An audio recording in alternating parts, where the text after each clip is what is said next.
بسم الله الرحمن الرحيم. والبغوي إذ قسم المصابح إلى السحاح والحسان جانحا أن الحسان ما رووه في السنن رد عليه إذ بها غير الحسن. دلتا یو خبره د امام بغوی رحمه الله، نو چونکه دلته بغوی ذکر سوی دی، خالص بزدونه درتون چې معروف مشهور په محدثینو کې د باغ وطن د دوه کسان په بغوی باندې ډیر معروف دي. یو ابو محمد چې هغه په محی السنه باندې ملقب دی، لقب محی السنه دی، او حسین ابن مسعود د هغه نوم دی، په ابن الفرام پیژندل کیږي. هغه څه کتابونه د هغه روایات په خپلو اسانیدو راوړي. په تفسیر کې یو دی تفسیر لري معالم التنزیل، او بل شرح السنه لري. شرح السنه ډیر بهترین کتاب دی چې باید شرح السنه باندې هم ډیر ښایسته کلام پر حدیثو باندې کوي. دا شرح السنه لري الانوار فی شمائل النبی المختار، مصابیح السنه، په فقه شافعي کې تعذیب، او دا د کتابونه دي. د ابو محمد دی، او د ولادت په 426 کې سوی دی، او په 1514 کې د وفات سوی دی. دا یعنی د شپږم قرن سړی دی. دا ابو محمد البغوی دی. دلته مرادم دغه بغوی دی. یو بیا بل د څه مخکې تیر سوی دی چې په 214 کې هغه سړی هغه ابو القاسم بغوی نومیږي. ابو القاسم بغوی باندې مشهور دی. هغه په 214 کې پیدا سوی دی، په 319 کې هغه وفات سوی دی. هغه خپل کتابونه لري. د عثمان بن عفان رضی الله عنه چې کوم روایات دی په مسند عثمان بن عفان لیکلي دي. مصعب زبیری روایات دا را نقل کړي دي، او د عبد الله بن احمد دغه څه دغه کړي دي، او یو جز لري، او مسند د اسامه ابن زید دا دی. معجم الصحابه لري، او حکایات شعبة بن الحجاج امیر المؤمنین فی الحدیث دغه یو کتاب، یعنی تقریبا 19 کتاب هغه لري. خو هغه ابو القاسم بغوی دا مخکې دی، دا ابو محمد بغوی دا وروسته دی. دا کله چې ته په حدیثو کې راسي د دې شي دغه پیدا ده چې دغه نمونه د دې عمرونه د دې شی ته معلوم کتابونه بیا په تخریج او په دراسه او په دې شي کې به انسان غلطیږي نه. دا بغوی دی. خو دلته مراد دا ابو محمد البغوی دی. هغه دی کړی دی. هغه د مصابیح کې اول فصل، دویم فصل، دریم فصل یې کوم کړی دی.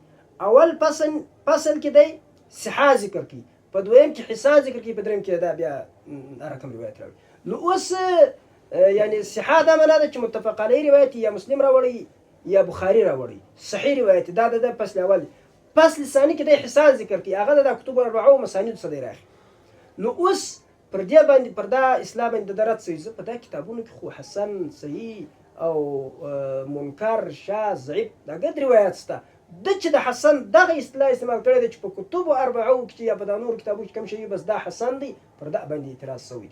خو بهرحال اوس آیا د پاره اوس دا شی مطلب چې دی خپل اصلاح خپل ځان ته جوړ کړي چې په کوم کتاب کې کوم شی دی وي دی هغه ته د کوم نوم ورکړي دا ورکولی شي د خپل اسلام مطابق کې نه شي ورکولی. نو بعض علما وایي لا مشاحة بالاصلاح، په اصلاح کې باندې نشته د خپل اصلاح د ځان ته جوړ کړي هېڅ مشکل نه لري. او بعض بیا وایي نه چې اوس داسې اصلاح وي چې پن ګرده یوه اصلاح جوړه کړي، ته نوې اصلاح پکې جوړه کړې، نو د داسې خلک خطاویزي چې کله تاوان کوي دا رقم ځای کې بیا خپل ځان ته اصلاح جوړول دا مشکل پیدا کوي. نو خیر خو د دغه والبغوي اذ قسم المصابح الى السحاح والحسان جانحا، جانحا معنا دی د تقسیم کړی دي مصابيح و صحیح او حسن روایات ته دی مائله دي. ان الحسان ما رووه في السنن، چې حسان هغه روایات دي چې دی روایت په سننو کې کړي. يروي رد عليه اذ بها غير الحسن، پر دا خبره رد سوی ده، رد باندې سوی دي ځکه په سننو کې خو غیر د حسن هم سته، ضعیف هم پکې سته، منکر هم پکې سته. كان ابو داود اقوى ما وجد يرويه والضعيف حيث لا يجد. ابو داود هغه اقوى ما وجد چې موجود سوی هغه اقوا شی وي يرويه د روایت کوي. والضعیف او ضعیف عمره، یعنی ابو داود اقوا روایت هم راوي چې موجود سوی وي. دا ما وجد کې دغه وایي شیخ السخاوي رحمه الله وایي چې دا ما وجد مجهول په صيغه ما په د ناظم په خط په ضبط باندې مایندل. خیر ما وجد هم څه کېږي، ما وجد هم څه کېږي. ما وجد ما هغه چې وجد چې د پیدا کړی، ما وجد چې موجود سوی وي. والضعيف حيث لا يجد ضعیف هم را روایت کوي حيث هغه ځای لا یجد چې نه وي موجود سوی فی الباب غیره فذاک عنده